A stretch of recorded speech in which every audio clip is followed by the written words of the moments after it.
Yeah. But speaking of Betty Martin's Wheel of Consent, that's a great next topic. She introduces 4 types of touch, which create the understanding of who the touch is for. So if you could tell us about that one next, I think that'd be great. So Betty herself gives a much more deep dive into her Wheel of Consent. But in summary, there are different ways that we interact with people.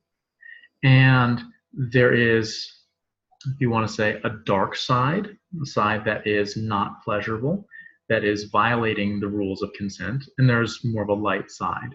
Mm-hmm. And even within the light side, there are dynamics between giving and receiving that are not as cut and dry as we often look at in our normal dynamics, the way that we experience things. So I might be giving someone a touch for their benefit, or I might be giving them a touch for my because joining them. They may be receiving because it feels good to them, or they know that it's giving me pleasure. Mm-hmm. So really starting to parse out those different dynamics and understanding how they work in relationships and how they influence our different interactions is really, really important.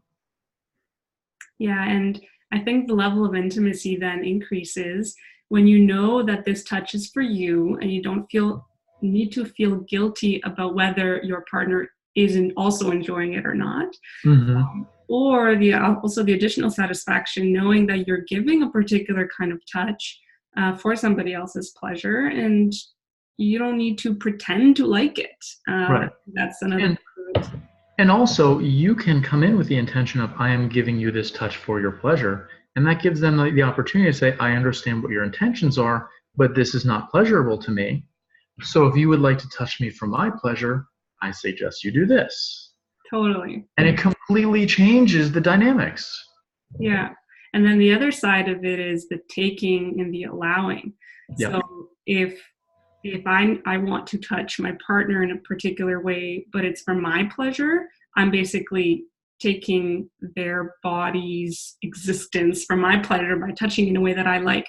I'm actually taking, and they're allowing that touch. So right. And that can easily go to the dark side, right? That could easily go into a more abusive relationship. Mm-hmm. But it can also be a wonderful, beautiful thing if it happens with full consent and communication about what your intent is. Mm-hmm. Totally. And then that also leads to the growth aspect, because the may I, will you explores the boundaries of what we may do and what we want to do with others. And so sometimes that's referred to as like the hell yes, the hell no. Yeah. And also the I'm willing to. Right. So that's that I'm willing to is beautiful middle ground to live in. Because we all have our hell yeses and hell nos, but we often lack the permission for ourselves to explore that ambiguous area of, I don't know what I want, let's see how it feels, and then having the permission to say no or lean into it if it becomes a hell yeah. Mm-hmm. We need to sit in that uncertainty with ourselves and share that uncertainty with our partners. And that's when really juicy stuff can happen. Yeah. And allowing both partners the time to decide, like just the space and time to be in silence for a second, to listen to the body and to decide, is this an option for me? In what cases might this be an option for me? And why?